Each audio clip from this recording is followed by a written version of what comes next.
So this video is going to be on love and desire, attachments, that kind of thing, and explaining why these silly, drivel, sappy, cliche notions of love is everything and we need to love everyone and live, laugh, love. I mean, they're just useless, really, and harmful ways of thinking, of living. So obviously love is an emotion and it evolved like all the other emotions. It's kind of obvious the reason why love evolved in an evolutionary understanding, like a natural selection understanding. Love and desire are mechanisms that basically force attachments, and this can be, it's beneficial to the passing down of genes because there's usually, a love, an attachment to your children, so you will fight and protect, which will ensure they live to sexual maturation. And love can help drive to find a mate, to fight for your tribe, to drive attachments that make you feel good.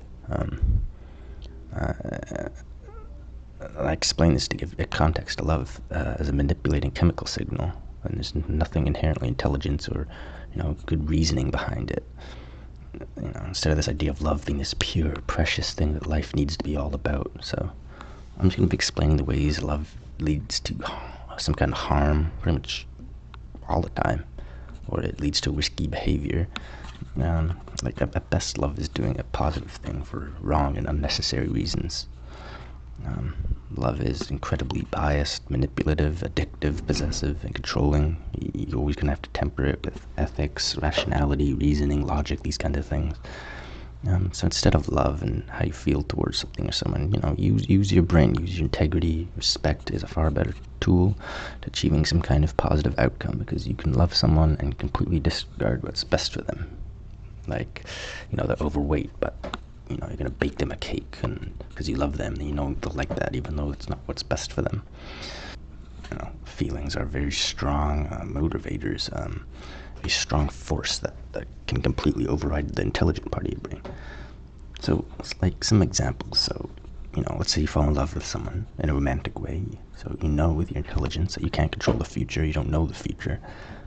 So maybe the person you're in a relationship with would be happier or healthier with another person, or no one at all at the end of their life. Let's say you met them and you fall in love with each other, but because of you were driving down the road with them, and because of some distraction or something that you did, you got in a car crash and killed them. So or made them paralyzed. So that maybe you weren't, even though you loved each other, maybe if they were in love with someone else, maybe this wouldn't have happened, and they would have had a better and longer life, so to speak. Or a better sex life or something like this. Maybe somehow you were the best person. Let's say that, let's say somehow you are the best person. We can't know any of this for sure. We can't guarantee any of this. So your feelings will say, oh, this gamble is worth it, and this relationship is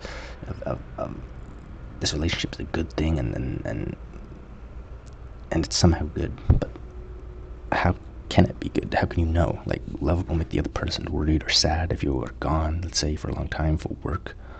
So yeah, love can lead to happiness and some kind of positive outcome, maybe. But when you're together. But if you aren't together, it's like a double-edged sword. It'll lead to a lot of heartache and grief and all that stuff, which isn't a good thing. Love is toxic in many ways. Guys who have girlfriends won't even let their girlfriends talk to any other guys that aren't related to her. Out of jealousy and possessiveness, and this jealousy is driven by the feelings of love that they have. I can even feel in love with someone I've never met and feel like they love me, like some celebrity or something, and then this way love can completely delude you and make you live a lie. Love can make you ignore the flaws in someone and give you excuses for them, like an abusive spouse or partner. Let's say some woman is being abused by her abusive husband, and one of the reasons she doesn't want to leave him is, she's in love with him, and this love will make her feel like, this is what I deserve, or he won't be like this forever, or something. There's also other psychological reasons why someone will stay with an abusive partner, so to speak. But yeah, it can be love that can completely manipulate them. So love isn't good in that sense. Or your parents. Like, love can make your parents seem like so great in your eyes. Like, oh my God, they are perfect, and maybe someone else would never want your parents. Maybe lots of people would say, yeah, your parents are assholes, and you're just blinded by attachment and your feelings for them. Like, how lucky it was that you found, that you were born to the greatest parents on earth. It's just silly. Obviously, your brain has been manipulated to think that way through love, and there's also some other mechanisms, but or with your partner, maybe you think, she's so perfect and all this other stuff, but with your brain that is just ignoring the flaws in them, making them seem perfect to you.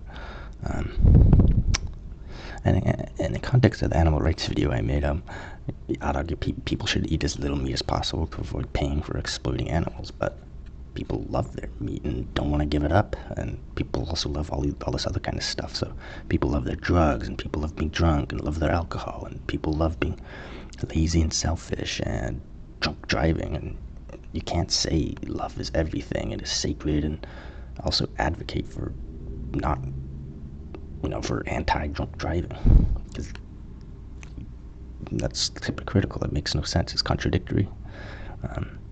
Love of countries can lead to war.